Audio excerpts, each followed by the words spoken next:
ये जो last time attack था उस वक्त अफगान वज़ीर ख़ारजा थे, भारत में मौजूद थे, जहां दोनों मुल्कों के दरमियान परवाज़ें बढ़ाने की बात हुई, चाबहार पोर्ट से ट्रेड की बात हुई। इस तरह की सिग्नलिंग का मकसद आपके ख्याल में क्या है? क्या पाकिस्तान से बातचीत को जो लेवरेज करना है, या फिर अफगान सरजमीन पर भारतीय फुटप्रिंट्स में इजाफा चाहते हैं? What they want?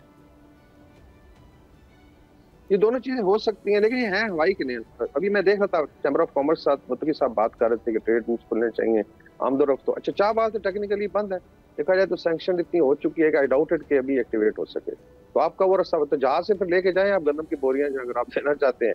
तो it's very very absurd. Instead of के जी आप अगर पूरे खत्ते के अमन की बात करें, मोदी साहब ने इधर भी मुखासमत है पाकिस्तान के साथ, साउथ एशिया में, वेस्ट एशिया में तो सुनता नहीं है उनकी।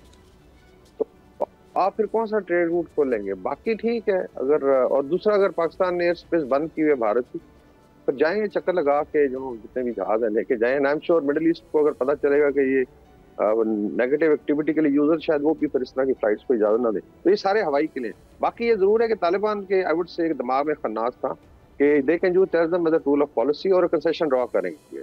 इनकी डिमांड यही थी ना जी कि फाटक खोलें या आगे सेटल हो और हमें उसी तरह फिरने दें। तो इसका मतलब है कि फिर Pakistan state should come to pressure, और फिर इंटरनली माशाल्लाह कुछ लोग हैं, पॉलिटिकल पार्टीज हैं, very absurd kind of narrative, फिर आप बातचीत करें।